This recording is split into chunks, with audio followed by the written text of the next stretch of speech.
it's not always what you would expect to happen. So yeah, I think it will definitely be the same again this time. Let's take a look at the schedule. It's running down where we're going on this journey, and of course where that first round of the championship was. We started at Zolder. After this, we'll go over to Imola, to the Hockenheimring, to Rudskogen, and then Oulton Park. All though building up to the grand final race at the Nürburgring at the start of April. And what an intriguing set of tracks that it is, Patricia, especially in this Toyota GR86, which close quarters racing, I think we're going to expect pretty tight racing across of all of these tracks. Definitely, that's what makes out a cup. I tried all the cars, as you probably saw in the track presentation, so I know them and they're pretty cool tracks. I'm mostly looking forward to Nürburgring, of course, but Hockenheimring and also Aragon now, I think they're super, super hard to drive tracks in my opinion. And the cars, since it's a cup, everyone has to work with the same, I think, similar setups but with the same circumstances, so that makes it obviously super, super tight. And last time we also saw the guys were so close together with the lap times, like we didn't really have a lot of gaps during the race even. So let's see how the guys are going to do this time. So that's, of course, the schedule. Let's talk about the format, what we've got in store here today for the drivers that are getting ready to go. Of course, we've said hello. Drivers are about to go out there for qualifying. They'll get about 10 minutes, the track to themselves, and 4 laps with which to set their fastest time. And then, of course, the first of 2 races, the full invert for that second race. And before you know it, will be done and dusted in about an hour and a bit's time. So it's going to be pretty fast, frenetic racing. And that's what makes it so exciting here in the world of esports, the fact that we can cycle through so many different sessions so quickly and so efficiently. That's what is up ahead. Let's talk about the standings after the first round of the championship. One thing to remember is because we got multiple splits, drivers can find their way on forward. For example, take a look at Adam Locke, who won both of the races in Split 2. And so, Patricia, he stands in 5th in the combined championship standings. Yeah, of course, definitely. And also talking about the tight schedule for later on, you guys should definitely get your snacks and drinks going now, because afterwards there'll be no time to leave. Last time we saw it, it was so tight, such a tight schedule. We talked about it. It's crazy what the drivers are going to do now. And like I said, the competition is just super high. Like the amount of drivers we have and the competition that is happening here in such a tight competition and schedule, like you said, is just crazy. We often talk about the lines blurring between virtual and reality. Patricia, talk to us a little bit about your experience as a race car driver of some of these things that these drivers will be thinking about right now. Well, I've said this so often, I have the biggest amount of respect for sim racers because I think it's just such a stressful situation. For me, usually as a racing driver, I have the whole race weekend from Thursday, starting testing, Friday qualifying, Saturday we have 1 race, and then Sunday the second. And it's more like the focus on this race is much bigger, or at least for the single races. And here you just have to sit down and perform for 3 hours straight, and you just have to put it all on one card, and whether you're feeling well or not, or whatever the circumstances are, that's just what you have to deal with. So yeah, I think it's crazy what they do. And talking about the melting between sim racing and the real racing world, obviously more and more sophisticated the software's become, the more and more we use it for actual racing to prepare for it. And also we see many drivers actually, even now, obviously in the future I think it's going to evolve even further, but we already now see so many drivers coming from the simulators to the real racing world, because you actually do learn the theory and the basics behind, you know, how to drive a car. And yeah, even with a Toyota, like I said, I drove both on the racetrack, and I went right off the real car into the simulator, and the differences weren't that big. So yeah, definitely, I think it's becoming more and more one thing, and the one can't do without the other soon. And so if you're new to the world of sim racing, you're thinking more about, well, how does it really carry over? Let's go dive into that topic a little bit more.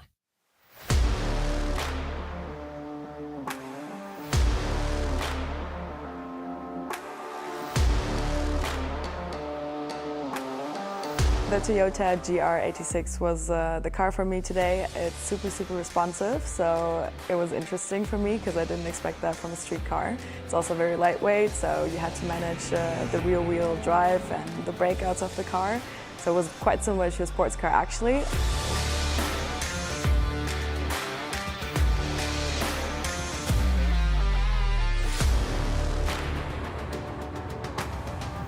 I think the real basics, the theory of racing, such as like the braking points, so the ideal line, learning the track and the simple physics of cars are quite similar. And also I prepared today for the track day on the simulator. So for someone who doesn't have any other resources, I think it's the perfect way to get started with racing.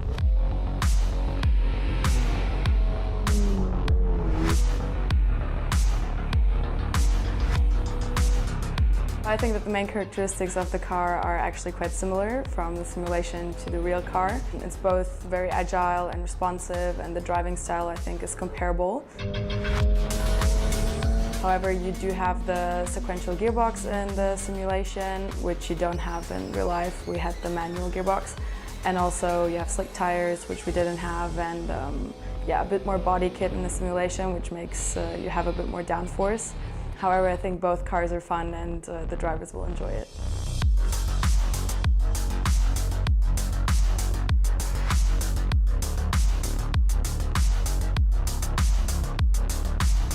I think NGK NTK made the absolute correct decision making it a Toyota Cup, because a Cup is always promising very, very good racing because it highlights the performance of each driver and makes stuff like BOPs irrelevant.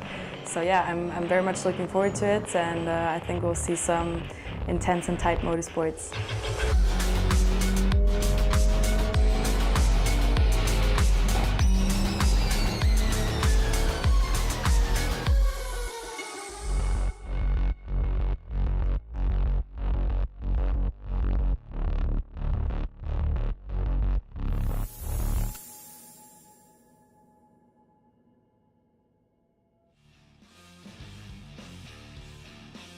That looked like a lot of fun, but Patricia, in the build-up to all of these NGK NTK races, you've been jumping into the virtual car and driving some of these racetracks. We're here at Motorland Aragon, but we're not racing at its traditional Grand Prix or motorcycle layout. Instead, we're racing at one of its more unusual club circuit layouts.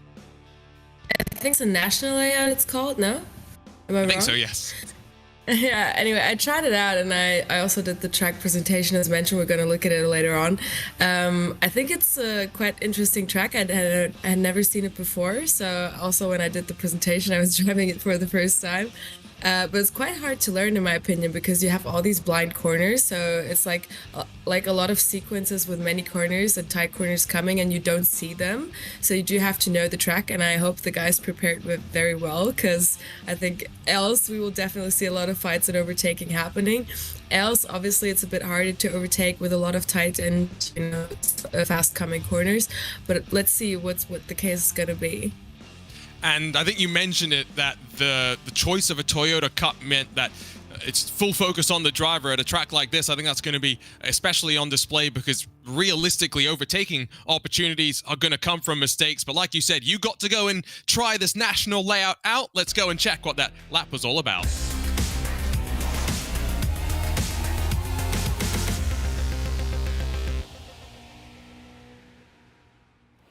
Hi guys, my name is Patricia Stalizana. I'm a professional race car driver and also your co-commentator for this year's NGK NTK ESPORTS Cup.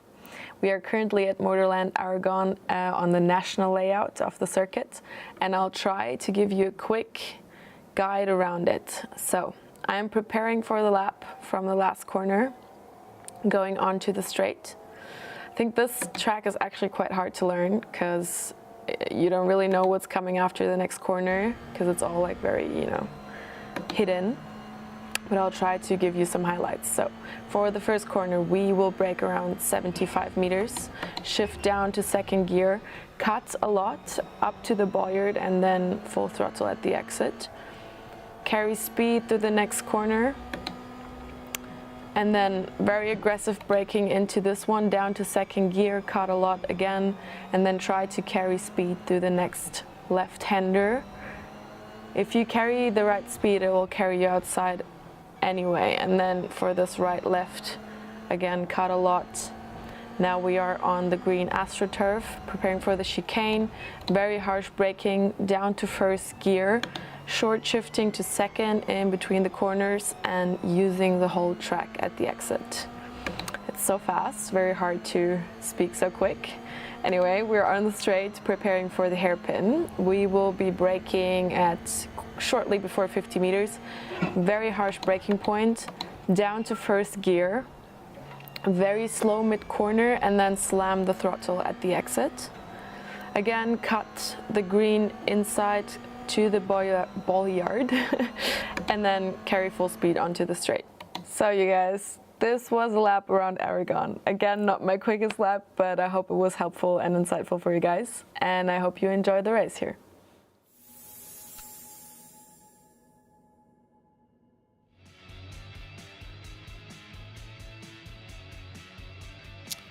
Looked like an interesting lap. And one question I have for you, Patricia, is you talked a lot about heavy braking zones. How much do you think we're going to see in some of those moments, drivers with the weight transfer getting caught out slightly? From your perspective, it seemed like you had it relatively under control.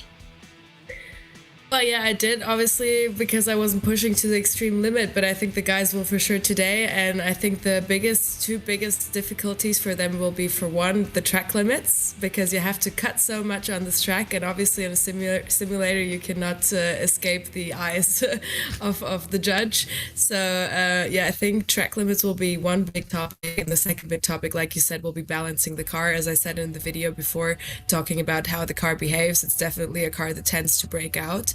So that will be a heavy topic with all these slow corners where you have to go heavy on throttle at the exit and, you know, turn the car very quickly so the rear will just jump. And as soon as you start spinning, I think we will see some guys struggling with that for sure as well. But yeah, like I said, I think preparation is going to be key for this one. You mentioned track limits. Let's start by talking then about what's going to come up in about 90 seconds time, qualifying. And 4 laps, an opportunity then to maybe set a banker lap or two before you start pushing. It's a fixed setup competition as well, which means drivers all have a decent amount of fuel to start the session off. Hypothetically, the more you burn, the faster you'll be at the end of the session. Well, yeah, hypothetically, but we saw it last time. 10 minutes is a very tight schedule again, and at 10 minutes we stop, so they don't get to finish the lap. They can reset and go back to the box and start their lap new, but we saw it last time. Some guys like actually managed to not get a lap in, so it's quite the task to actually get a good lap into the qualifying. And since it makes such a big difference for the race on a track like this one where you can't overtake that much, I think this is going to be essential. I'm very curious to see the strategy from the drivers on how they're going to behave in this qualifying. We can go and check them out in practice, by the way, as they bring that session to a close, because I'm also quite curious with the full invert. We're talking about how difficult it's going to be to pass. I'm expecting that second race, the start is going to be bonkers. Yeah, I agree with you. I think the same. It's the logical thing to expect, but then again, I cannot mention it enough or like stress it enough how you cannot expect what's going to happen at the end of the day. You can obviously assume, as we always do, but then it will all turn out different, and we'll just have to see on how the guys are going to behave. So let's wait for the qualifying, and then I think we'll be a better judge of how the drivers are going to act today. So the practice session officially now sees the checkered flag fly, and the field, at least within the top 15, split by about a second or so. So gives you a decent sort of an indication for where they are in times. 10 minutes thrown onto the clock. Like we said, drivers will get 4 laps with which to work. And as we talked about in the championship standings, it is currently Vince Peters and Alexander Thieber from Guile Valero, John Aylen, and then Adam Locke. Top 5, with 4 of those drivers carrying forward from split 1 a couple of weeks ago in the first round, and of course Adam Locke, who won both races in the second split. They get the lap to warm up the tires as well. One question I have for you, Patricia, when it comes to the tires, how much do you have to try and maintain them? iRacing, sometimes people talk about trying to avoid slipping them. How sensitive do you think that balance is in the simulator? I must say I didn't really do a full set of like 20-30 minutes race pace, you know, but I did a couple laps in the GR86, and I do think that after I would say 5 laps, you will have to start managing tires. So I do think if you slide around a lot and if you do let the rear brake out a lot, then you'll definitely struggle to the end more. And we also saw that on the first race that a lot of guys did actually lose a lot of positions to the end of the race due to wrong strategy. So as I mentioned, not only qualifying but also race, both of those things will have obviously different kinds, but be kind of heavy on strategy as well. So again, I think the guys who prepared the best before and did a lot of practice on this track will definitely benefit from that here. Now I think this is Alexander Thieber that is working his way to the line to get the lap underway. This is the track limits, by the way. You can see all four wheels to the right side of the white line. The arbiter of track limits, that is Paul Smith, would not have approved of that, but sawing at the wheel hard onto the brake as he now brings it back over to the left. That's about as aggressive you can get on the cut. And this is the thing with sim racers that we always talk about, maybe a bit too much, Patricia, but they're always so calm behind the wheel. It's inhuman sometimes. Oh yeah, I was about to say we don't talk about it too much. I think we actually talk about it too little. I do not understand these guys. I could never. I would get so emotional and so frustrated. Actually, they do, but never like really during the race. So you'll only see them show any emotion after the race. But during the race, they'll make the poker face of their lives for 3 hours straight, just perform. That's what I said. I think you have no other choice than to do that when you have to be on your highest peak of performance for 3 hours straight. You have no time for emotions. But it's crazy that they all pull through it, for sure. I agree with you. Saw that Theba bailed on the lap and just tried to warm the tires a little bit more to go on to the second flying attempt. I believe we'll start to see the times come on in. Daniel Muth first onto the board. John Aylan slightly further down, almost 6/10 off, and that's maybe a bit more than you'd expect in that Door Academy car. Matthias Pentel second. Guile Valero, the Apex Racing Team driver, jumps up to the top of the board, and there's the fall off for Theba, who's a full almost 9 seconds off. He will try and go again, maybe just fell afoul of the track limits. And now that we've talked about the track limit slightly, Patricia, if he's had one lap invalidated, now there's more pressure on the next lap to make sure he at least gets something onto the board. Exactly, and it's not just that. Then again, you start pushing more because you're feeling stressed, and here you need to go onto the track limits, like you have no other choice. And as you said, the guys are pretty aggressive into the corners, but you have to be, because the track is so like, I'm not sure what the right word is, but like tight, basically. So you have to throw the car around, and it happens so quickly. And I'm curious to see whether some of these guys actually will not manage to make a single like pace lap.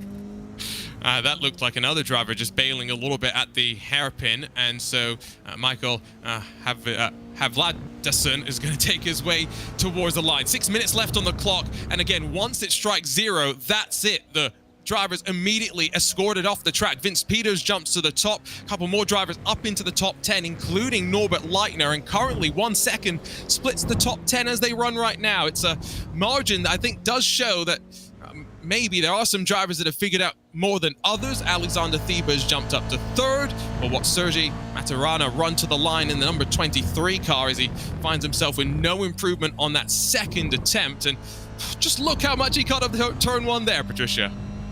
Yeah, one conclusion we could definitely take is that we already have a very, very tight competition. We have the top 15 in 1 second after one flying lap, so that's already crazy to me.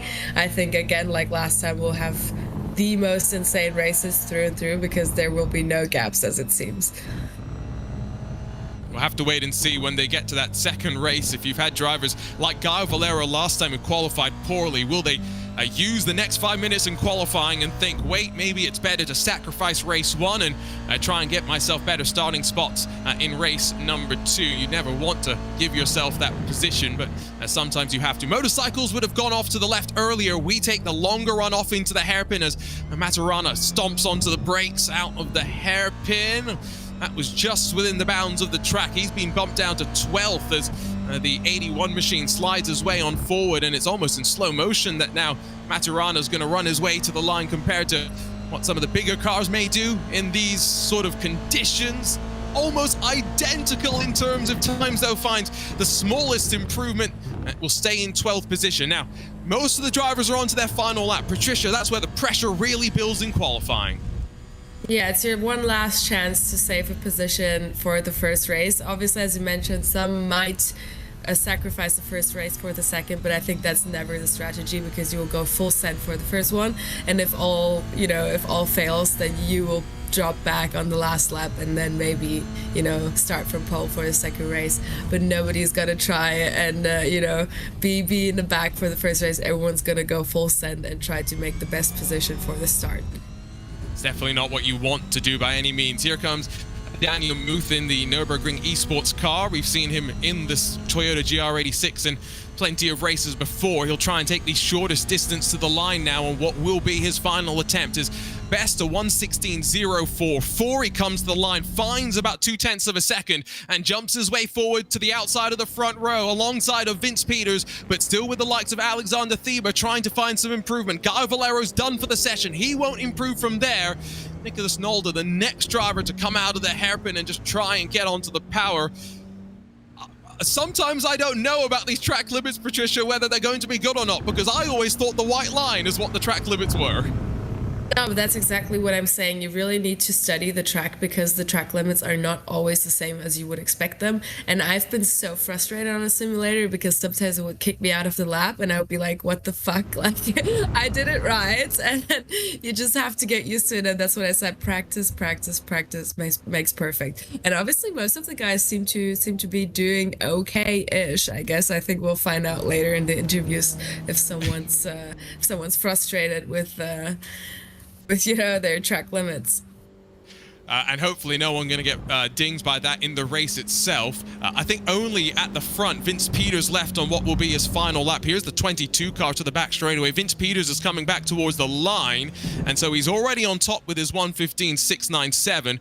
Will he have a bit of a statement? No, he won't improve, but it doesn't really matter. 1/10.5 at the front when other drivers are split by hundredths and thousandths of a second.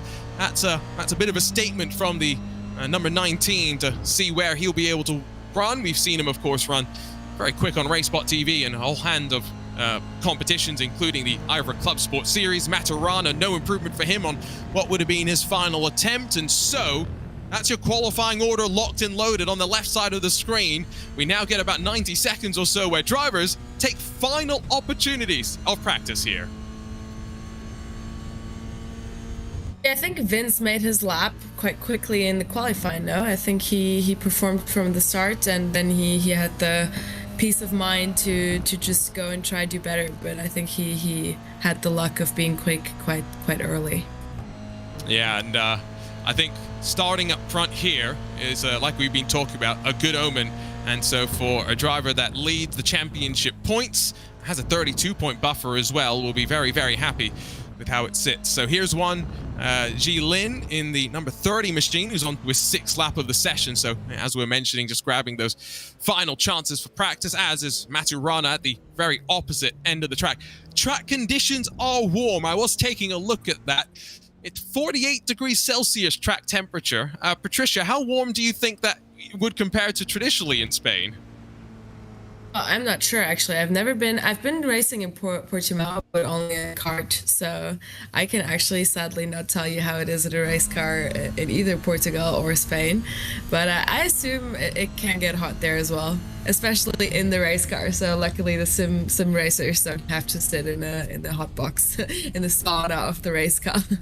I know some sim racers will actually go and get like fans that they can set up next to their rigs and pointed at them so they can actually get some airflow, because while it doesn't get as stuffy, I'm sure, as a cockpit of a racing car, some sim racers who live in warmer climates do need to make sure not only they stay cool, but some computers have to stay cool as well. Clock strike 0, session instantly is complete, and it's Vince Peters that grabs the pole position here for race 2 in the NGK NTK ESPORTS Cup 2024, as we made our way only about 80 kilometers off of the Spanish coast. Let's run you down through the starting grid, where 28 drivers are locked and loaded here in the top split in their Toyota GR86s. Vince Peters will lead them to the green in the Visceral Esports car up front, with the Nürburgring Esports machine of Daniel Muth alongside. The Apex Racing Team driver Guy Valero is alongside Alexander Thieber, with Nicholas Nolder and then Mario Velgut, the Impulse Racing pair, behind them. Norbert Leitner and then Matthias Penteler share row 4, with Darwin Romero and then Bergam Alioui on the 5th row of the starting formation. Through the top 10, Michael Havladison and Sergi Maturana on the 6th row of the formation. Juan Ji Lin in 13th, Alessio Bender in 14th, with Nazar Tadi and Michael Kabich 15th and 16th. John Aylen and then Adam Locke, the split 2 winner, of course, 17th and 18th positions respectively. Sarah Dove and then Artem Makarov 19th and 20th, with Spencer Brown 21st, Simon Shkuko rolling alongside in 22nd, Sophie Erwin and then Nicholas Gladish will be 23rd and 24th, with just 4 more drivers, Jesse Albrecht, Michael Stafferson, and then Francesco Newman and Joshua Jane rounding out the starting formation. A couple of those drivers seemingly not getting representative lap times onto the board. They do have, of course, the full formation lap to work before they get themselves underway, which I often feel in the world of sim racing, Patricia, is the most nervous time. You're just rolling behind the pace car and waiting for the iRacing race control gods to tell you to go racing. Absolutely. Just sit there uselessly and wait for the car just to go absolutely nuts at the start. It's like such an insane switch. Actually, someone should show a cockpit view from the start, but I think it's very, very stressful for sure. And the other thing that's stressful, I always say, is having to go. You talked about 3 hours straight in sim racing compared to a weekend in the real world. But the fact that you go from qualifying to race instantly, that's pretty stressful as well. Vince Peters doesn't look very stressed though as he gets under the way for the formation lap, does he? They never do. They never do. He's doing that weird ton thing that all sim racers do though. Looks nice and dark behind him, allows him to keep focus. And of course, alongside the Nürburgring esports driver of Daniel Muth, still waiting for the formation to catch back up behind them as the drivers roll away. As mentioned, warm temperature. Patricia, you were saying about lap 5 maybe for when the drivers are going to start feeling the tires and having to manage them a little bit more. So lap 1 and those early couple of laps, I guess that's when we're going to see the most excitement. Yeah, that's usually the case. I think afterwards you will also see some excitement due to some people dropping back because they do struggle with the tire management. So at the end of the day, as I said, it really depends on how the drivers are gonna handle the tire situation. And I must say, actually, I'm really jealous right now. I would love to participate in this race. Like, actually, I would love to sit in the simulator right now. I'm just saying, I think it's gonna be really cool. We have had commentators also drive in races. We can set that up for the next round. I was actually thinking about that. We should talk about it. I would be down. We'll talk about that after the race. For now, though, 28 drivers. Whoever wins this race will grab 100 euros in the qualifying races, then 50 euros for second place and third, 25 euros. But the winner of the NGK NTK ESPORTS Cup, that's decided on our grand final day at the end of the season, wins a Bavarian SimTech wheel, second grabbing, of course, tailored ring, NGK branded as well, and third place getting an AlphaTech Racing LED screen position set. Plenty more goodie bags to come as well, but the green flag's about to drop, and in sunny Spain, we're ready for round 2 of NGK NTK ESPORTS Cup action. We ignite the race, we send them too wide into the opening corner with Gaio Valero having a look behind. Alexander Thieber goes around and sets off the concertina. Cross-stranded in the middle of the pack, but out of turn 1. It's only 2 that have gone around as they work their way now through the double left-hander. Vince Peters followed by Gaio Valero and Nicholas Nolder. It's now single file instantly, though, Patricia, within the rest of the cars in the top 20. Oh yeah, so I think we lost like 3 out of the top 7 just at the start, so that was to be expected. But we saw it already, not even with like used tires. It's just so hard to manage the car not breaking out. It was an aggressive start from Gaio Valero. He got 2 positions instantly until Vince Peters covered him off into that opening corner. Now has to watch as Nicholas Nolder has a look to the left-hand side. Valero will try and slam the door shut. Nolder on the brakes a little bit extra aggressive just to avoid running into the quarter panel of the 27, and now allow Daniel Muth the chance to squeeze back underneath. They'll feed themselves into the draft, come to the end of the opening lap with Peters leading from Valero, Nolder, Muth, Leitner, and Romero. But now they play a bit of IndyCar, snaking back and forth, trying to avoid the draft, settle into the rhythm now, and maybe wait for the mistakes in front. How do you try to set up mistakes, though, Patricia? If you are Daniel Muth now, who's dropped from 2nd to 4th, how do you force the cars in front to start to feel the pressure? Well, actually very similarly as to how he's already doing it. So show yourself in the mirrors. You see him waving to the left and right, not following directly behind the car in front, just to show the others, like, the other driver, oh, I'm here, beware. And then also kind of, as you see him, try to take the slipstream out of the corners to kind of have the effect of the slipstream over the whole straight, so you can actually at some point start attacking at the braking point. So he's doing it all right. Obviously he's still behind, and he's still staying attached and waiting for the right opportunity. Oh, there's the look from up above, and so Alexander Thieber got tagged to the inside. Then Matthias Penteler, that's the RD SimSport driver in that pink Toyota GR86, that also got the worst of the action there. But outside of that, Mergem Alui, that was the 33 that we saw stranded. Only Matthias Penteler took the trip back to pit lane and probably will start at the front of race 2 guaranteed. Everyone else is going to work their way back out onto track and try and recover and hope to try and get a better starting spot in the invert for the second 25-minute race. Here's the look at what happened to the 33. He also got tagged. Seems like a couple of drivers able to check up in time, but this goes to show the danger of opening laps and how close the racing can be. Yeah, definitely. And I think actually the driving is going to be so tight, it's going to be hard to really make up a lot of positions, I think, during this race, because you really have to wait for a mistake from every single driver. And I don't see a massive crash happening because I think everyone's looking to the front now and just trying to push forward and finishing the race.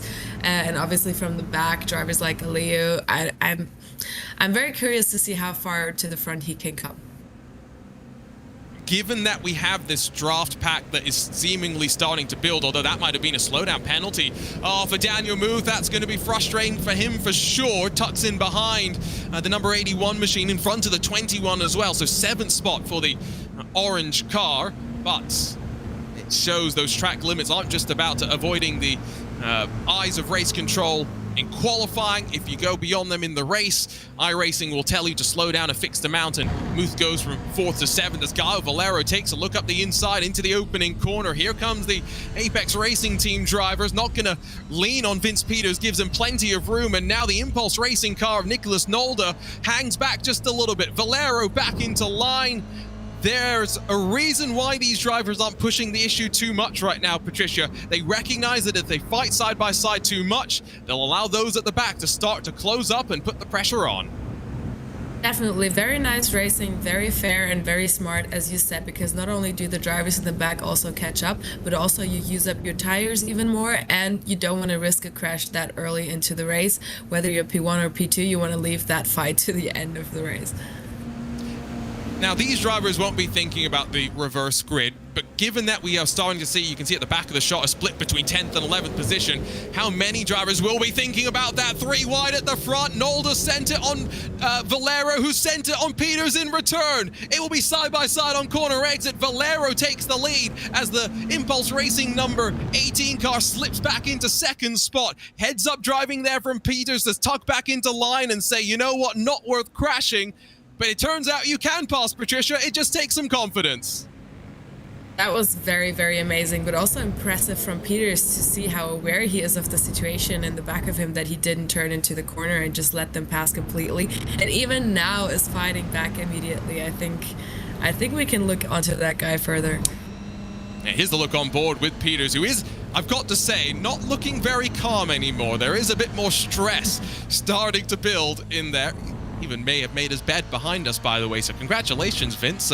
Not many sim racers go to that effort. Now, this is where, by the way, certain configurations of Aragon would blast down that back straightaway. We take the short chicane sort of a section that sees us jink left and then back gradually to the right. Smoke in the background, and then it's Daniel Muth that's gone around. Oh, it's not gone great for the Nürburgring Esports machine. Oh yeah, started P2 and is already down to, I think, end of the pack. Yeah, that's tough. But I think, as we saw before with the slowdown penalties, well, definitely, he was early on the race, but we will see a lot of them coming, I think. I definitely assume that you have to collect a couple of warnings and then you get them. So most of the drivers probably got the warnings on the first lap, and now it's just 1 or 2 mistakes and you get a slowdown penalty. And obviously we saw he lost, I think, like 5, 6, 7 positions. To the end of the race, it won't be that much, but still a lot of positions you lose with a slowdown penalty here. You can see that there's action everywhere in the field. They're 3 wide, slightly further behind in the shot. They're fighting for 7th and 8th positions as they swap around on the timing tower. But this is Adam Locke, Makarov, as well as Sarah Dove, that are going to make door-to-door contact, and the car in the middle almost got squeezed out and lost out, but Adam Locke held on to it, and the Split 2 winner from a couple of weeks ago holds on to the spot as well, as the 2 green machines of Makarov and Dove dueling out side by side now finding themselves 4.2 seconds behind the machines up front. This is what happened to Daniel Muth as they came off of the shortcut. That little right-hander just got a little bit tagged, and now more drama as that's Havlidison that's gone around. I've got to say, a bit more chaos as another car is off in the grass as well, Patricia. Yeah, but I thought at the beginning when I was looking at the live stream, I thought that most of the guys just lost the cars. But they're actually going harsh on each other. Like, that is just, that was a big tap. They're being brutal right now, that is for sure. Maturana, Romero, Velgut, this is fourth on back. They've allowed the three at the front to break away as we'll go three wide, not even for a podium spot. Sitting behind is Wanji Lin as well. Can see John Aylen in the door. Academy Blue, Toyota GR86. He'll be loving the sight in front of him. We won't go four wide this time, but this is a guarantee. We'll see it at some point today. Big send from Romero, paying absolutely no concern to track limit. A suggestion there more than anything as they fight slightly further behind. I don't know how many times you'll be allowed to get away with track limits like that one, Patricia. Yeah, especially that one is very, very tempting because obviously you have the cars behind you. That is one of the few overtaking spots you have on this track, which are just waiting on you to overtake you. So you want to send it into the corner, but then obviously you have to think further because you will also like have the track limits at the exit of the corner as well as instead of spinning. So it's either that or you spin. So yeah, that's a bit of a dilemma for them on this corner. Can we get more top-level esports championships in these machines? They're putting on great racing. I think the three now at the front, with 17 minutes to go in the first of two races, probably won't fight too hard. Here's a look from up above as they work their way through, I believe, to the end of the lap. There are your leaders, of course, Gal Valero, Nicholas Nolde, and Vince Peters. In towards turn one, a look, half look to the inside, and that's what you were talking about, Patricia, showing yourself in the mirrors to the car in front. Yeah, they keep doing that, but I think I assume that at this point they know someone's behind them, so they're bewaring anyway. But I hope that they're going to stay calm until the end of the race, because seeing the top three crashing each other out like they do in the mid of the field, it would be kind of a pity, no? Remember, it's about 17x in terms of the incident limit, but when you push the limits at turn one, that slowdown all maybe comes into play, looking rearwards off your race leader momentarily as they flick left and right again. Just the weight transfer of the car. See how early they're trying to get back onto the power and roll the momentum as we jump on board to Vince Peters. He'll be sitting there and thinking, I'm the championship leader right now. The last thing that I can do is allow anyone to take me out of contention. And yeah, I think Connery at the end of last round was talking about driver of the day going potentially to Gal Valero. Driver of the day doesn't necessarily always have to mean, Patricia, though, a driver that's done some great racing. Sometimes it's just the driver that's done the smartest thing, as Vince Peters maybe did into the hairpin that one time.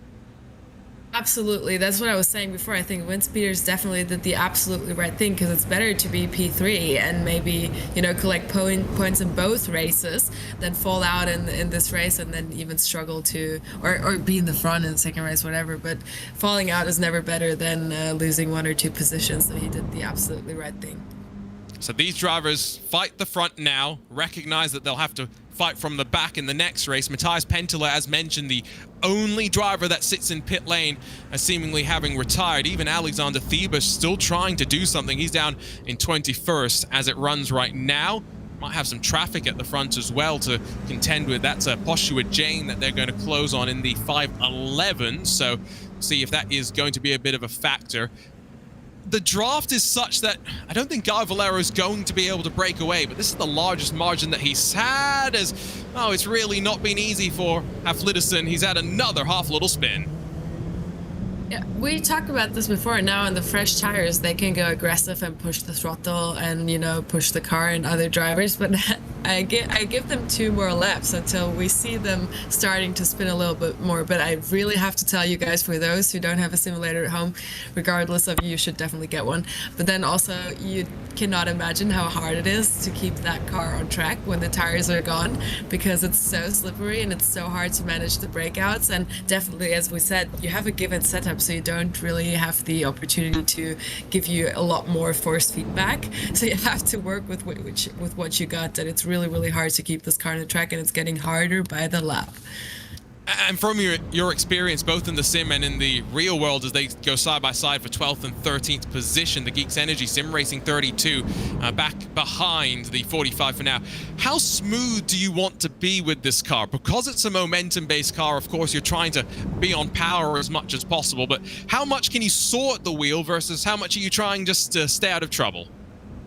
I do think it depends a lot on the track. So on this Tyler track, like here, I do think you have to use the momentum and try to be smooth, but not the track, I meant corner, sorry. But then on a corner like hairpin, you really have to brake in, turn the car harshly, catch it at the right moment, and go full throttle. You know what I mean? So if it's like a very tight corner, you'd rather like just spin the car around, so use the drift to your advantage, but then again, obviously you have to catch it at the right moment, and also catch the right moment of going full throttle. But then in those infield chicane situations, you have to use the momentum and not bring the car into a drift, because it will be very hard to catch it back for the next corner. Right on board with Alexander Thieber, who's probably not too worried about being smooth right now. He's just thinking, let me get as far forward as I feasibly can in this race. Thieber currently teamless as well, of course, former driver for Aragon Esports, who shuttered their doors on the 31st of December 2023 after many years of success since leapfrogging onto the scene in 2020. And so while a handful of their other drivers have already found homes ahead of tomorrow's iRacing Daytona 24, Alexander Thieber still works by at least himself for the time being, and will be interesting to see where he ends up. In front of him, he's got a couple of drivers still to work past. Sophie Arawin and then Simon Shakugo will be the next two drivers, and then you see the next train that runs in front. Realistically, Alexander Thieber could still get as high as 15th position in this race, Patricia, which would be good for the point, but also leave him smack in the middle of the field for our race 2 start. It's not the one nor the other, is it? It's in this case, it's the only case where I would agree you should debate whether you want to take those points or fall back to last for a good position in the second race. Because you do get good points on P15, but you are lost in the middle, like you said, for later on. And I think, considering the crashes that happened in the first lap, I think you're probably at the worst place you want to be, in the middle of the pack. And we saw just how much they were checking up and concertinaing up. Those that were at the front, with the exception of the moment into turn 1 that saw Thieber and Pentala get tangled up, most of those drivers up front were able to stay out of trouble and stay out of harm's way. And so that's be something that they'll be thinking about for sure. Now, something else to consider is Patricia mentioned that this is fast paced. And so if you don't already have your drink, don't go anywhere, because once this race is complete, the drivers instantly get gridded up in that full invert for the next race. And so that's a little bit stressful. Juan Gilin has said, you know what, I don't need to be so stressed. He's strapped into his rig, Patricia. That's pretty cool. That is pretty cool, but I wonder why, though. Like, what kind of movement is he trying to contain? His own? I was going to say, it doesn't look like he's got actual motion. It's just maybe the fact that he's moving around himself. Maybe it's just for the feeling, you know. Maybe he can focus better. I would get that, actually, because I do focus better as well with the straps on. It does make sense, actually. I mean, you can see when you are on these pedals in the sim, you're using similar amount of forces, and so you have to be slightly strapped in there. I've got to say, yeah, I'm liking the look of this, and I hope that we're all getting ideas. He's also seemingly using a formula wheel, but taking his hand off to shift manually. So, I mean, there's a lot of things that are adding up to a very cool setup. Send us pictures, by the way, of your rigs on social media. Would be cool to check all of that out. Oh, they're 4 wide into turn 2. They come out on the other side just okay. And this is the fight for, well, around 13th position. Makarov in front of Havlidison, with Locke and K-Back in the line behind them as well. When you go that many cars into a corner packed sideways, it usually doesn't work out. Somehow they got it figured out. Yeah, I'm really impressed on how well they are seeing their surroundings, because my biggest struggle actually from real racing to sim racing, and honestly that's the biggest struggle, is not having mirrors. I don't understand how I can drive a race without seeing the other drivers. I think most of the sim racers actually switch back to see the scene from behind. But at that moment, you cannot look to the front, which takes my focus away. So I struggle with that. And then I know some drivers have the rear mirror like in the middle of the screen on top. But yeah, I think that's quite the challenge, at least to me. Yeah, the virtual mirror helps. Of course, being triple monitors helps as well. Some drivers are now increasingly in virtual reality.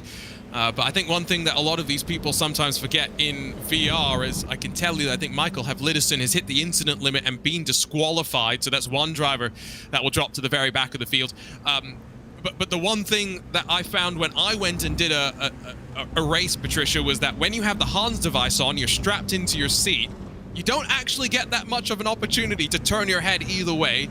And so whatever visibility you do have in your mirror, you're relying on it a lot more than you are in the sim, where you also do have a spotter that can tell you 2 or 3 wide, you're clear, and all of those helpful details too.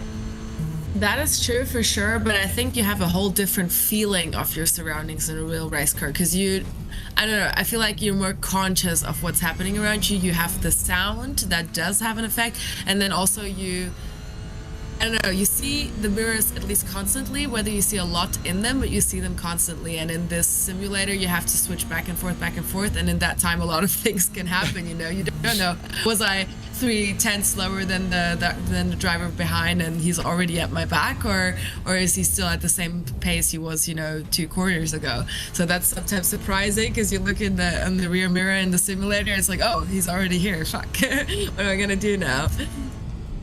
That's a really good point, actually. That those are some of those things that you don't really necessarily think about. And I feel like in sim racing, you get so used to, especially data being thrown at you. You can see lap times, for example, of all the people around you in the field, and deltas. For example, when I used to race, I used to have 3 lap deltas to the cars 10 positions in front of me and behind me, so I knew when I was being slow.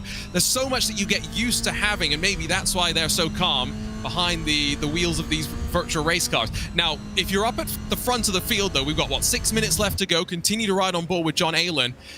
How calm would you be feeling if you're Guile Valero, Nicholas Nolder, or Vince Peters, Patricia, knowing that you don't have many drivers behind, you can afford to start fighting now a little bit more? Yeah, definitely. That's what I was saying before. I think the last 5 minutes, you wouldn't want to risk the good position you have and the points you collected already. You wouldn't want to risk that position, especially since they drove out a little bit of a gap now, so it's quite secure. But still, if they want to send it for P1, P2, they're going to do it in the last 1, 2, 3 laps, because then they don't have the time for a comeback, for the other drivers. So here we go with now almost 5 minutes left to go, side by side, with a little bit of damage on some of these Toyota GR86s, but for the most part, they have weathered the chaos relatively well. Kaibak's going to hold that 14th spot as he tries to put the pressure on to Makarov as they work their way now in towards that second corner. A couple of cars dipping tires into gravel. That's not the good way to go, especially on iRacing now with the updates to the gravel and grass model that really do suck the car in and slow you down in a much more realistic and ultimately frustrating way. Nicholas Nolder's within 2/10 at the front of the field, though, and so we're getting to that point where surely it's going to be go time as we come back towards the line. And here we go, side by side as well. It's going to be a challenge for the lead. Vince Peters is going to slip up the inside of Valero's Apex Racing team number 27. Guile Valero was passed almost in slow motion there. I'm quite sure he got a slowdown penalty as well. That's what it looked like, because he went to the side for a quick second, and I think he got a slowdown as well. I'm glad I'm not out there, because I can say that slowdowns used to find me on track, so this sort of a layout would be quite frustrating for me. Oh, it definitely is very frustrating. It's for sure also for Valero. But it's an interesting topic that you started talking about, the tires, the new program that they have, or the software for the tires. We introduced it, I think, last race, so a month ago. It's quite fresh and new, and the guys obviously had the time to get to know it until now. But still, it's a whole new experience to how they used to race before in iRacing. Yeah, and that's where, much like in the real world where tires are continuously being changed every year in terms of compounds, in the sim world we're continuously evolving the tire models that are used, and therefore how drivers need to adapt and find speed. Ultimately, that is the challenge for the drivers adapting to the tires in the real world, the 4 contact points that they really have with the ground, and then here in the sim, the 4 contact points that really feed you some of the feedback that you derive as well. They set up quite wide into turn 1 as they're almost 3 wide into the hairpin. This for 13th position. Makarov has the inside, way overshoots it, but still as they're 3 wide on corner exit. Sarah Dove on the outside. Michael Kaibak's now the one that gets the disqualification limit hit. He's instantly pulled from the session. Race control does not wait around. Looking rearwards though from Adam Locke as Sarah Dove, I think, is going to now get caught out with no draft on that inside line. It's not a heavy braking zone into turn 1. If you're on that outside line, you can commit just that little bit more. And Sarah Dove loses out to Adam Locke momentarily. But Patricia, now 2 drivers have found themselves on the wrong side of the incident limit. Frustrating, especially at the end of the race. Imagine racing your heart out for 20 minutes and picked up because of track limits. I mean, obviously you have to, because they did gain a lot of advantages due to the track limits. So this is also quite fair on a simulator because you have no chance of escaping the track limits. As if in real racing, obviously you can get lucky and you can have a bad day. But yeah, still it's frustrating, of course. And sometimes it's not even necessarily your fault, but maybe the rest of the times were, and then you still get kicked. I'm just saying that if in the real world they had track limits like they do in sim racing, there would be a lot less arguments, I think, about track limits overall. Let's check back in, though, up towards the front, because we should now have 2 laps left to go, because Nicholas Nolde leads from Vince Peters and Kyle Valero behind us. Through the left we go once more, bring it back around and down towards the back straightaway. Now with Kyle Valero sitting in 3rd, how aggressive is he going to get to be with the draft? Because we have this little chicane section that's coming up here, it means you don't get a great run into the back straightaway. Vince Peters doesn't wait, side by side as they run off the right-hander, and now Valero with nowhere to go. He gives a bumper to the back of the 19 as Vince Peters retakes the point for the first time since we went 3 wide into the hairpin. It's 3 wide once again. Penultimate lap of the race. Who's going to be bravest of them all? Peters this time is able to control that inside apex. He parks it on the exit and now holds Nicholas Nolde behind. Valero's caught out now with no draft. He'll try to play some side drafting games. 1 more lap to go, but Patricia, they're all brawling for it, that's for sure. It's absolutely amazing. It's insane what they're doing right now. I don't even know what to say because I'm busy watching, but it's absolutely crazy. Like that's what I told you. They're waiting for the last lap and now they're going full send, but still be wearing off the track limits. Obviously trying to stay on track, but not always they can, obviously. And hopefully, if they are running wide, they banked a couple of incident points to use at the end. Vince Peters is going to have the lead in towards the run onto the back straightaway. Will that be where he needs to be, or will Nicholas Nolde and Kyle Valero be so focused on the squabble with one another that they're not even going to put the pressure onto the Visceral Esports driver? See the pink machine of Valero, just a couple of car lengths too far behind. Big cut of the inside curb as they work through the left before cutting it back to the right. But with half a second splitting them, the white flag officially out, the final lap of this race. Vince Peters is going to jink to the inside, try and cut the draft, cut the line of the 2 behind. Full invert to come after this. These 3 have put on a show at the front. Kyle Valero has to cover off the move from Nicholas Nolde. And it's going to be status quo on corner exit. Vince Peters, Kyle Valero, and Nicholas Nolde will come to the line for race 1 at Aragon in the NGK NTK ESPORTS Cup. It's the Visceral Esports driver, the championship leader, that will come out on top. But now we'll have it all to do from the back of the field. Yeah, doesn't seem like he's even won, Patricia. Calm as you'd like. Amazing how he kept calm. You could see he was angry after the incident at the start where he had to give up 2 positions due to the others going full send into the hairpin, and he kept it calm during the whole race, managed the tires, and still won in the end. So big applause from us to Peters. And that again, the recognition that he had to give space when Nolde and Valero dived into the hairpin about what 10 minutes into the race. That may go down as the move of the race, but not in the way that traditionally we'd be talking about it. Absolutely. So biggest respect to him, but also obviously to the other guys. The top three really performed here. It was amazing to watch. I think they did amazing. How they managed the car, how they raced, the strategy, how they kept calm, just great. But also we saw some intense racing in the midfield, just like last time. So I expected nothing else. I think this is one of the best series in sim racing ever made, actually, because it never gets boring. Am I right? I mean, you're going to have to try and... Connery's going to have to try and remove me from the commentary booth at the end of this one. I think that's for sure. Vince Peters along with Guy Valero. 6/10 splits them. I think at the end, it really shows that it could have been a lot closer. Could we get photo finish in the second one? Valero, Nolde, Velgut, Maturano, Romero, Muth, Lynn, Leitner, and Bender through the top 10. And again, they're already gridded up for that second race. So we'll blow through this and then talk through that starting grid for the full invert second race. John Aylen and then Nazatati, 11th and 12th, with Adam Locke. Again, split 2 winner up in 13th. He'll be very much happy about the points that he's been continuing to rack up. Artem Makarov and then Sarah Dove, Sherman Shizuko, and Sophie Erwin, Alexander Thieber, Mergim, Alui, and then Francesco Newman through the top 20 with just 2 more cars scored on the lead lap. Jesse Albrecht and Nicholas Gladish, and then Michael Kabak 3 laps down after being racked with the disqualification limit.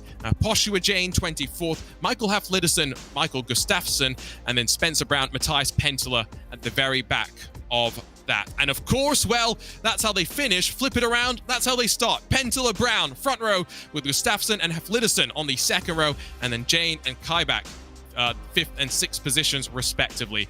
Gladish and Albrecht 7th and 8th, with Newman and Alui rounding out your top 10. Alexander Thieber's got a really good spot to start from inside of row 6 alongside Sophie Erwin in that United Sim Team 714.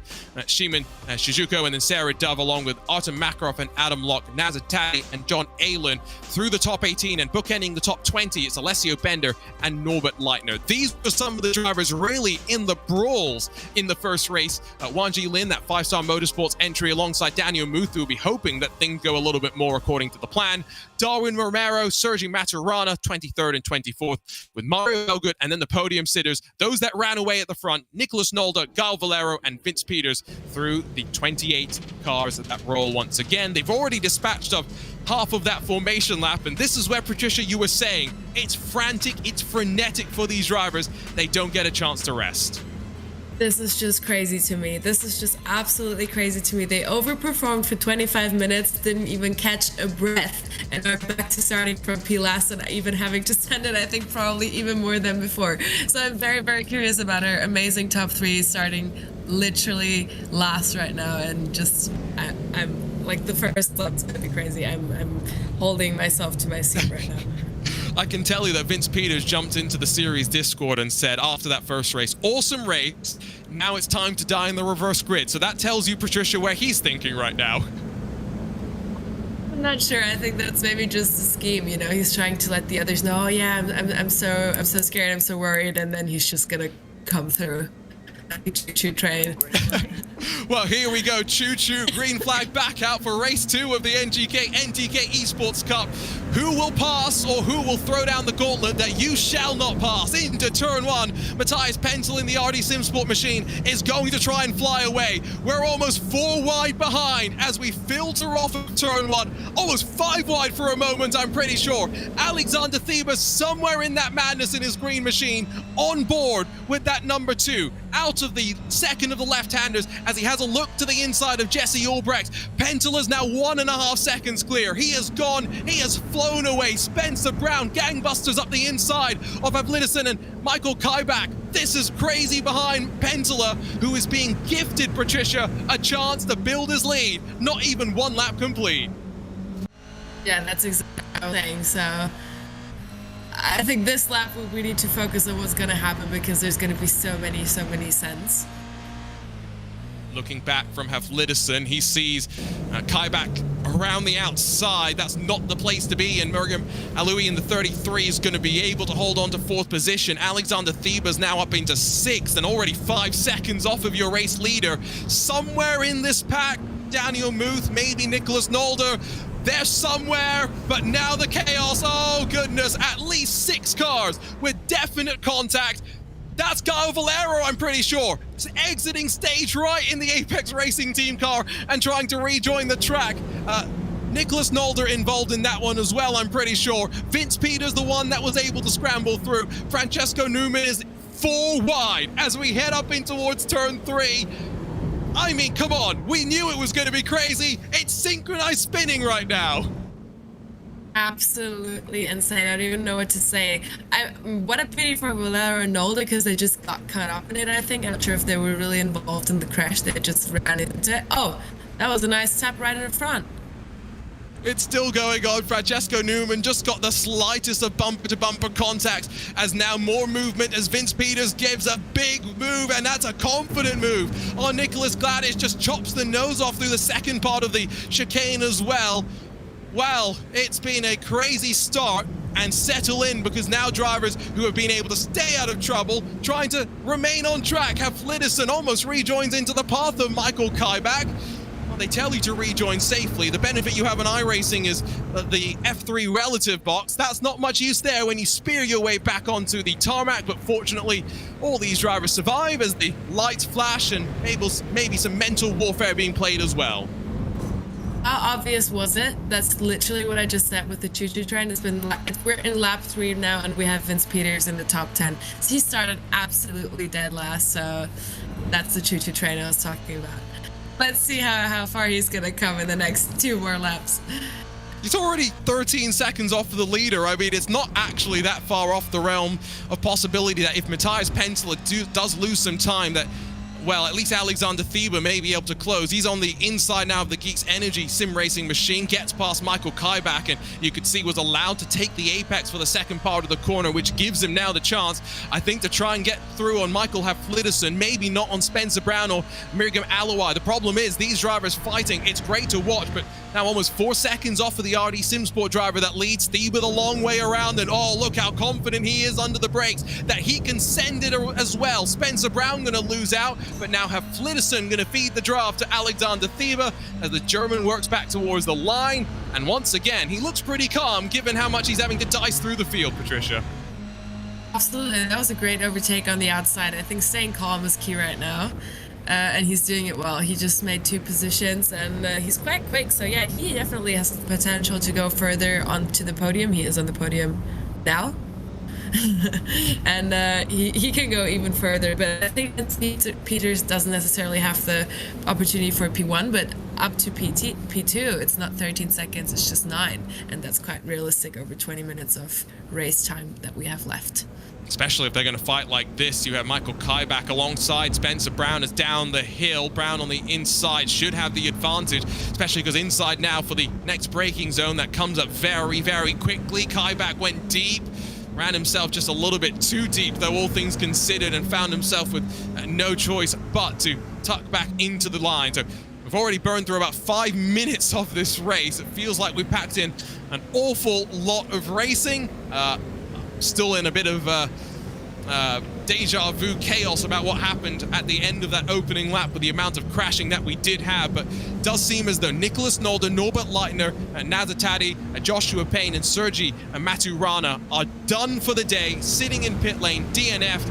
And here's a look at, well, I think where it's going to start. The problem is there are so many different things that probably happened that this is just one little chain reaction along the way. Oh, we see a replay right now of the crash before. Oh, yeah, it started like 2 corners before, and just like auto scooter, they just started hitting into each other, and everyone trying to save their car, and just going left, right, and everyone at the end was just like bowling. I mean, so we've managed to pack choo-choo trains, 10-pin bowling in. I threw in an Lord of the Rings reference as well. We've managed to, this is proper commentary that you get here on the NGK NTK ESPORTS. We can agree on absolute chaos. We can agree on this is absolute chaos. Like, just everything's happening at once. What do you even do? Yeah. You ride on board with Sarah Dove, and none the wiser as to how all of these contacts are happening, and then you think it's over, but no, boom, there's another bit still left to come. Again, it's a good thing that the damage bill is virtual, Patricia, because none of these drivers now have to go and get their race cars actually fixed. Well, the bill is maybe virtual, but I think they do have damage on the cars. So if they have a heavy damage, as we see, they have to pit. They have to pit anyway. So that's not great either. I think what we need to do, though, is start charging them for their repairs. Maybe it will start to incentivize some cleaner racing. Alexander Thieber says, clean racing? Well, if I'm up to second, I have now a chance of seeing some clean air and catching Matthias Penteler 3.5 seconds up the road. They're going to be side by side with Alessio Bender trying to get off Mike Kaibach, who is seemingly a bit of a cork in the bottle for allowing drivers to go up the road and catch. Vince Peters will be onto the back of these drivers sooner rather than later. In fact, he is already there in his number 19 machine and making moves. Is race 1 winner Peters, who gets past John Aylen, and now next target will be Darwin Romero as Spencer Brown has a half spin. That was another position for Vince. Grabbed another one too. I'm not sure. I think he just lost one. Yeah, I think he just got past. I think he got past Darwin Romero, but 21 positions gained. I mean, I only see those sort of numbers when I'm playing a video game. I turn the AI down to 0 and I start at the very back of the field. Vince Peters can do that in a field like this as well. Out of the final corner, they will come back towards the line. So you're going to watch the time for Matthias Penteler. He did a 1:16.951. Alexander Thieber, Patricia, did a 1:16.159. So he was almost 1 full second quicker. I think we'll see a battle for the lead in just a couple of laps' time.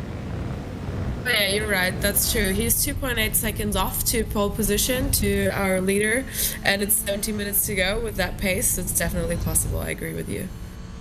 Here's a look on board with third as he tucks behind at number 2 machine. There's not many better people to ride behind than someone like Alexander Thieber, to be honest, to see what the lines of a World Championship caliber driver are like. You can actually see that even though there's slightly different approaches to the corners being taken, just because of the way that the draft's going to work, as we head off to the braking zone, the gap will surely shrink back down between these two cars. Already Matthias Penteler has lost another second this lap alone, and so I think maybe there is also just a recognition that the train is coming, and it's going to be about how wide can you make that Toyota GR86. There are some teammates here, Patricia, but being teammates doesn't necessarily mean you're going to work together in a race like this. I feel like it's every driver for themselves. It's definitely every driver for themselves, and we see I would just wanted to add on what you said about Penteler. It can be either him struggling with knowing there's the train coming through and he's just nervous, but also we cannot stress it enough how the tire management is a key element in this race, because 25 minutes is a long time, and I think he pushed in the beginning so hard that maybe he over pushed it already. So now the other guys who drove smoothly and maybe a little bit slower because they were having traffic, etc., are having a much better tire now, and I'm not sure how the tires actually function in the simulation, but in a real racing world it makes an insane difference on how you treat the tires in the early life stages. So depending on how your driving styles in the first 3 or 4 laps will have a massive effect, and actually exponentially for the rest of the race. So this could be a case here as well. No, that usually holds true as well. How you know, in the sim, if you treat the tires well at the start, you'll get better runs at the end. And that was Wanji Lin that got disqualified as contact with Spencer Brown. Again, the iRacing race control does not discriminate, and it's instant. As soon as you reach the threshold, it yoinks you off the track. There'll be 3 wide into the hairpin. Got Daniel Muth joining the party as behind. Mario Velgut sits and watches as into the braking zone. There's not much you can do when the car turns on the nose of you. Daniel Muth takes avoiding action to try and avoid the half spin of Spencer Brown, who now is going to get into the side of Artem Makarov, who goes around in the 22. Both of them did a great save, though. I think Daniel Muth is not having a good day today. He's been suffering a lot, even the past race and now as well with the half spin, but he saved it. And that was a great turn back. It's not been easy for Daniel Muth today. I think he'll be hoping that maybe the next round of the championship will go slightly better for him in a car he is very familiar with. We've burnt through about 11 minutes, 14 or so to go. Alexander Thieber's brought the gap at the front down to about 0.8 of a second, and his bright green number 2 is right in the rearview mirror now of Matthias Penteler. Vince Peters finds himself in 6th position, 10 seconds off of the leader, but only about 2 cars away from 5th position, or well, 1 car away, I should say, from 5th position. After that, probably not going to expect to get too far forward unless these drivers at the front, Patricia, start to fight. And so from that perspective, Vince Peters is probably hoping that Alexander Thieber ends up in a little bit of a fight with Matthias Penteler here as they head off into turn number 1, but already Alexander Thieber with a great run. I was about to say, I assume that this fight is about to come and will definitely come again in the last laps of the races. That was a quite easy overtake. Yeah, I think he's definitely struggling with the tires because his pace is not going to hold up with Thieber. Last time by, Matthias Penteler did a 1:17.0 compared to a 1:15.9 for Alexander Thieber. So Thieber, I think, is now going to hope that Penteler holds up those behind. But it's fair to say that 33, the 81, they'd actually done a decent job of staying behind your new race leader. Vince Peters now leads the second peloton that chases down 10 seconds adrift of those front 4 cars. Behind him, Bender, Kaibach, and Romero with that additional grouping then behind of John Aylen, Mario Velgut, Daniel Muth, and then Gaio Valera, who's fought his way back forward into 12th position. This is, again, one of those races where even though he's spun around at the end of the opening lap with all of that drama, staying out of trouble later on maybe gives you some positions as Michael Hafliderson slides his way forward to 3rd. I think that's recognition that he thinks that Matthias Penteler might end up losing Alexander Thieber in a couple of laps' time. Yeah, I think this was not the quite smart thing to do. They should have just stayed attached and, you know, maybe even just follow through and poker on tire management and then make it an easy overtake. Definitely Alex Thieber did a great job here and made it quite structured and simple. There was no big fight involved, so he did it all right. And I bet you if we took a look on board with him, he would probably still be as calm as ever.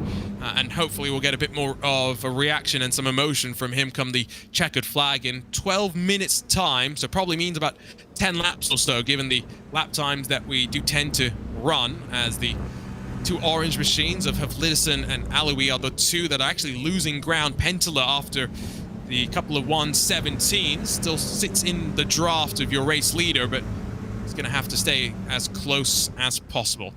Don't forget that as we move on forward into the next couple of rounds of this NGK NTK Esports Cup, that you can qualify for some of those additional splits as well. And Patricia, we had talked about it in the pre-race. Adam Locke had won both of the rounds in split 2, including the reverse grid. He came into this round of the championship 5th overall. There are very valuable points scored in some of those lower splits as well. Where is he now? Oh, he's quite at the back, but now he's struggling for this race, right? Yeah, I think he got mixed up in all of that chaos that saw Gaio Valero spun off through the camera. Definitely. And so yeah, for him to be in 20th, maybe not ideal, but yeah, it's one of those things where you talked about it's great that we have the Toyota Cup, so it's a bit of a fixed playing field. But sometimes esports competitions, you know, they get focused on drivers with 10,000 I rating and whatever like that. This at least gives a way for drivers of all capability and all I ratings to make their way on forward. I don't mean this in a bad way. Adam Locke's I rating is 2,000. Alexander Thieber's I rating is 9,300. And it's not only the I rating, as you mentioned before, it's just also your experience. Some drivers here are world class, and some drivers are just hobby drivers who have, I would guess, not even a sim rig, maybe a steering wheel and some pedals at home, and they're racing here as well.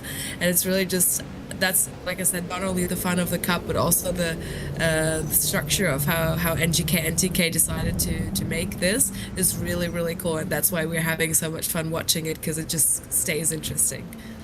And yes, by the way, to answer a question I saw in one of our chats, there are race control decisions that might end up changing the results of some of these encounters that we've been seeing. So just keep that in mind, and you can always stay up to date on social media as to the latest news in and amongst the series. Within 10 minutes to go, though, here on the coast of Spain, there's Adam Locke, and oh, if that's a commentator's curse, don't blame us. It was not us. Adam Locke just has a little half lazy spin, but fortunately able to spin it around and get back on track. That's the weight transfer, Patricia, we were talking about slightly earlier. We can see the weight transfer visually, and I thought it was an amazing shot on how the 3 of them went into the hairpin, but like diagonally, and everywhere you could see the cars like going down in the front like heavily all at once. That looked amazing. So yeah, weight transfer on this car is just an immense topic, and that's also why it keeps breaking out so much, because the weight on those tires and also tire management. Obviously, it's always all connected.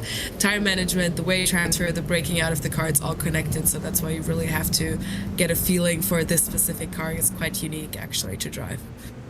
Stalled out just a little bit in terms of the racing right now, but you know, this car that in some ways has replaced the Mazda MX-5 in iRacing as one of the lower ranked cars that takes center stage. It still puts on very similar sort of racing, and it is a lot of fun to say the very least. The question has always been for drivers who have less experience, how quickly do they get to grips with some of the nuances. Pentela has to go slightly defensive because Michael Hafliderson took a look to the inside in the bright orange number 81, but didn't get the chance to try and fight his way on forward. And now Alexander Thieber will try and take that opportunity, 1 second clear, to try and break the draft. It's not going to be done this time, but he needs to extend the margin to closer to about 1.5 seconds to be able to do so. Vince Peters is also trying to break the draft to those behind him, Patricia. He's up to that 5th position, about as high as he's realistically going to get.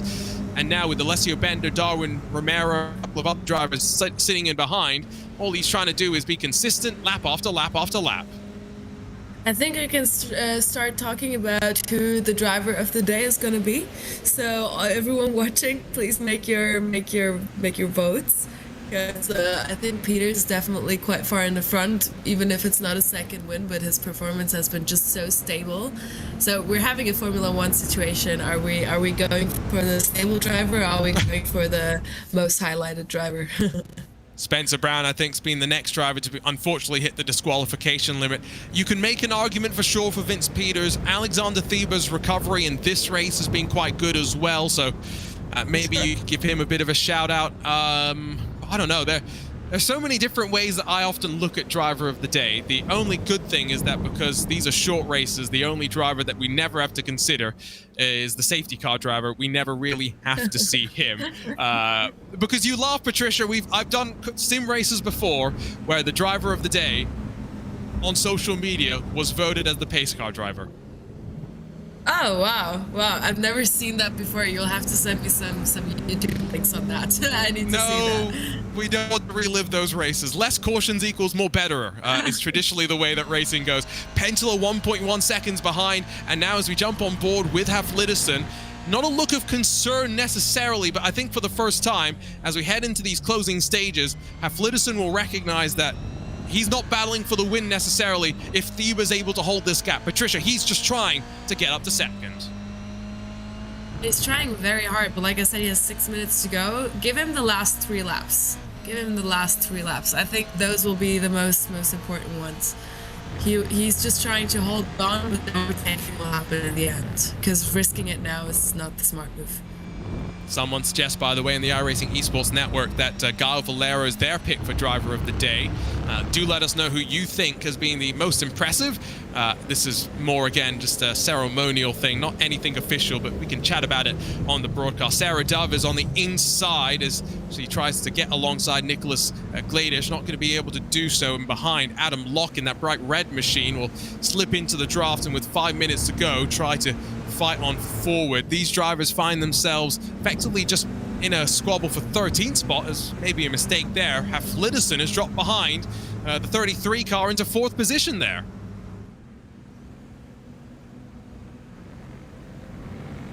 So that's unusual. We'll see if we can figure out if that was a slowdown, but still trying to get back into the line. We had seen the look on board a lap or so ago. Patricia, I can only assume there's a little bit more stress now for Michael Hafliderson in that 81 car. Yeah, for sure. But honestly, I think right now they've spread out a little bit. Now it's just about staying on track and managing your own pace. So not to slow down too much, not to track, and waiting until the end in order to make up any more positions. Either it's you stay calm and you go for the end, or you start. Oh, wasn't it? Yeah, I'm pretty sure. Yeah, now to the end of the race, we will see some slowdowns again, I assume. Because over the course of the race, obviously they've collected some warnings again. Yeah, the drivers also now just pushing a little bit more, I guess, than they were at the start. That will definitely be something to keep an eye on. If anyone is close to that disqualification limit, could we add to the 2 drivers that have already been disqualified from this one. So Pentela still within 1 second, but very much now the separation building.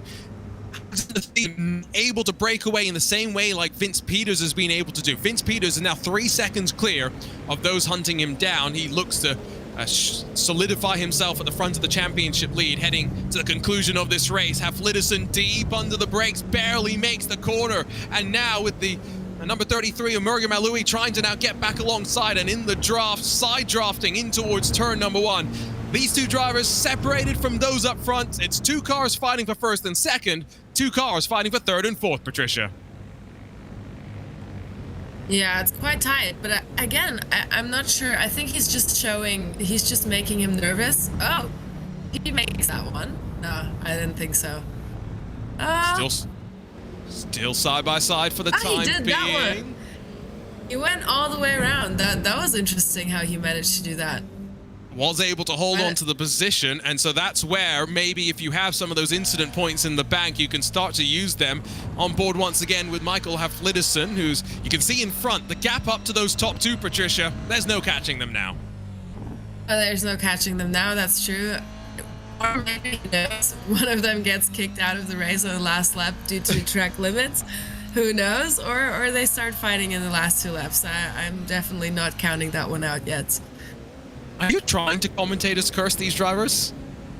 Yeah, I did that last time. I think I'm some sort of witch. I think I said the last time. I think I'm some sort of witch. I said something happened, and also this time I said he's gonna come through. He did come through. So now when I say wait for the last 2 laps, guys, wait for the last 2 laps. I think we're going to get on to those last 2 laps now. 2 minutes on the clock. Drivers coming to the line. So fingers crossed, we're about to see some excitement. I think Theba's gone. Theba's clear. Vince Peters is in the back of the shot. He might still have a chance to get up to that final step of the podium if these two continue to bang doors and argue like they've been doing. But it's been a great return to NGK NTK Esports Cup action to kick off 2024. It's a relatively short turnaround before we go racing once again, so just keep that in mind if you're wanting to get part of the fun. Alexander Thebas leaning in. That's why you want the seatbelts, Patricia, so you don't lean as much through the corners. Oh yeah, it makes sense. But it's funny how the shot was before, where Vince Peters in his black car just looked like a Black Panther just lingering in the back of those 2 orange cars running away from him. It was a nice shot. It looked hilarious. But how quick does this evening go by? Like, both races had already happened. It was just so much action-packed. And now, just wait. Here we go. Maybe my prophecy is coming true.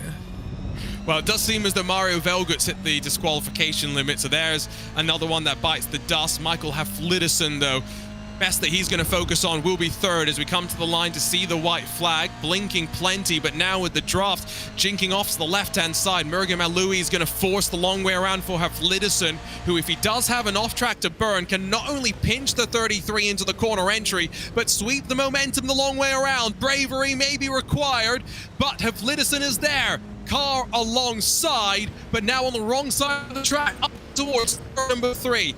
Not going to be able to be so brave this time around, because as they now dive in through the next part of the corner, Murga Malui is going to bully Haflidason almost onto the gravel, but now Haflidason says, I'm still here, third is mine.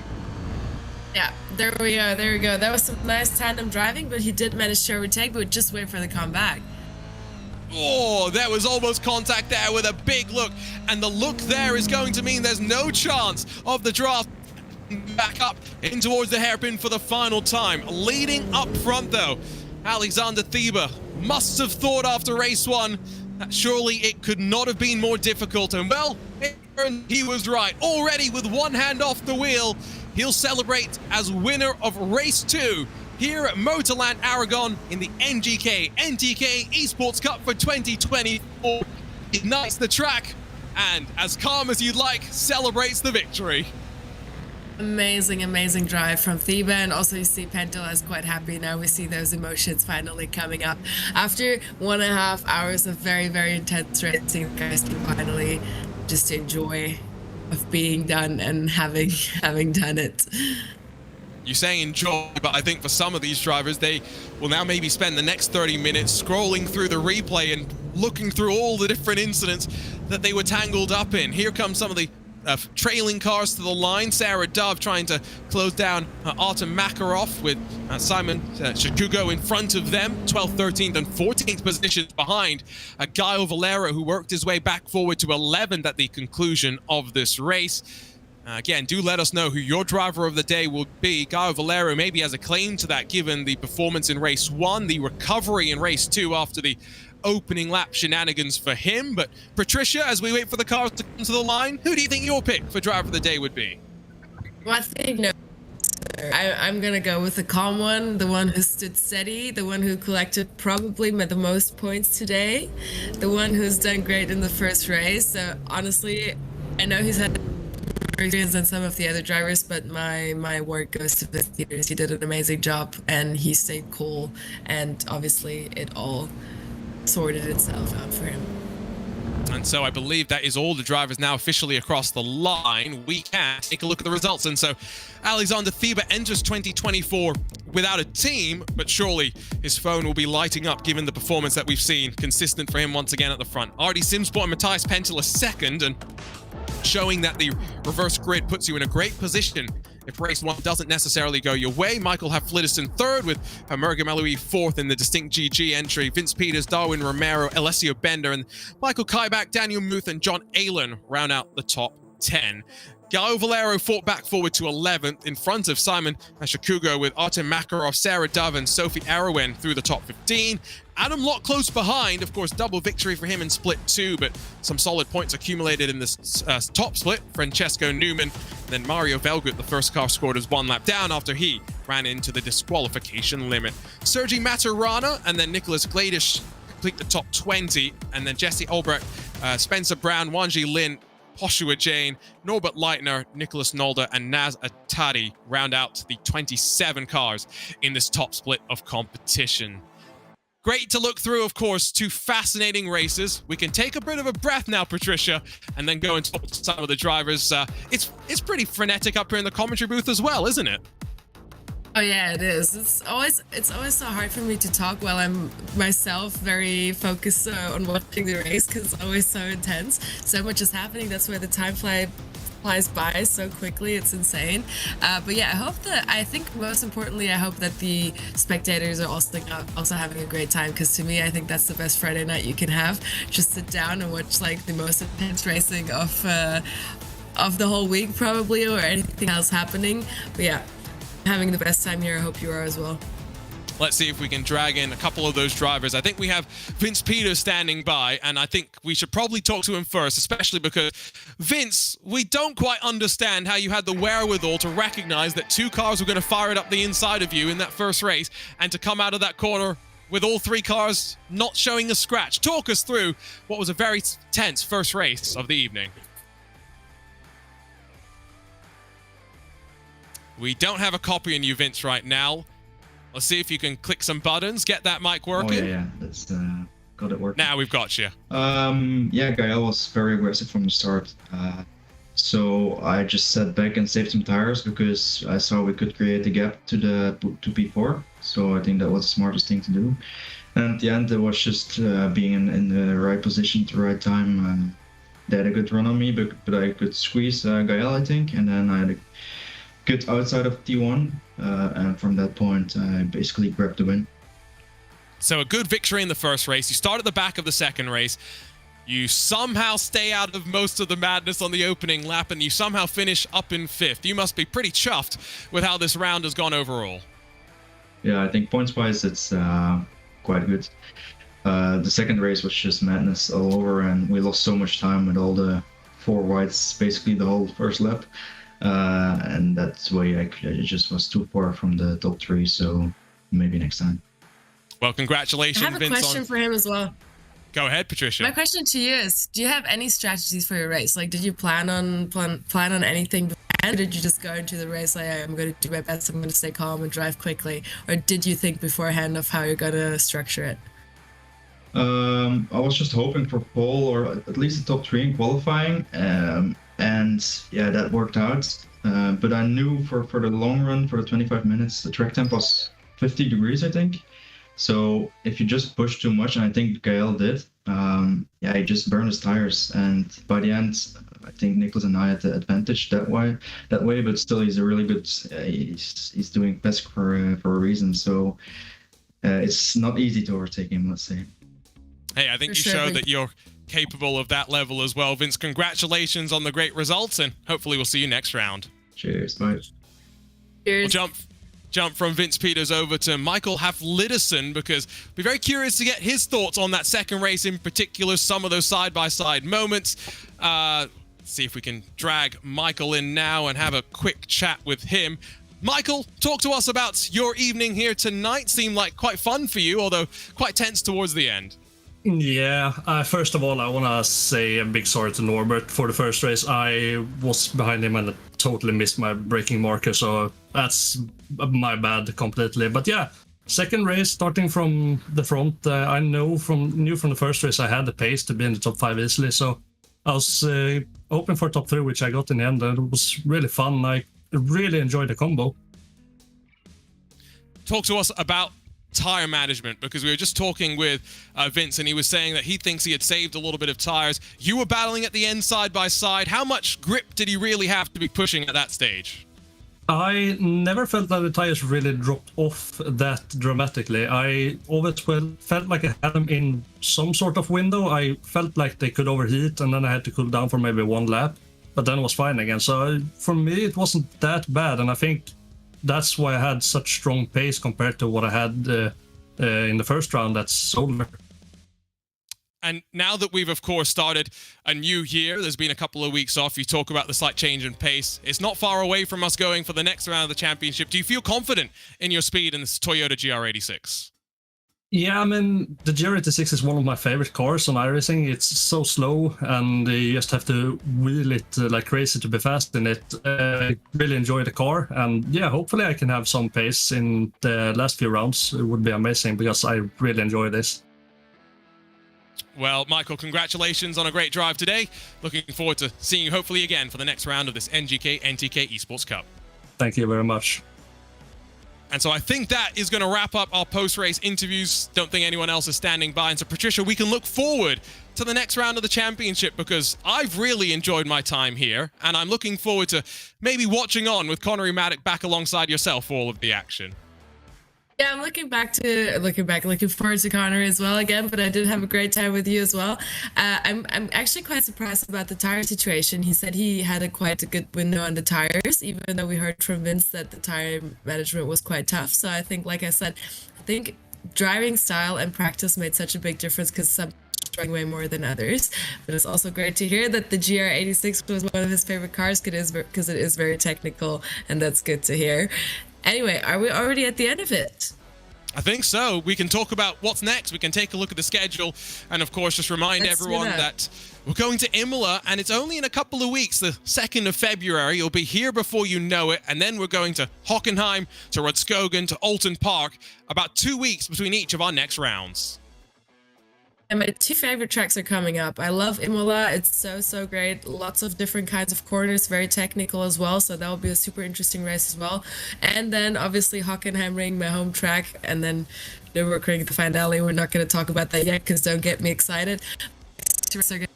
And probably my 2 favorites until the finale. So you guys definitely tune in, and we'll all see each other again for 2 more and 4 more great races to come. Of course, that is all still to come, but for now it's time to say goodbye. Great racing here at Motorland Aragon for round 2 of the NGK NTK Esports Cup for 2024, and don't forget to join us for all of the action moving forward. For the team behind the scenes at RaceSpot, for Patricia alongside myself, Arjuna, Dane Baird behind the scenes helping as well. Thank you so much for joining us. We'll see you in a couple of weeks' time. So long for now. We'll see you here on RaceSpot TV.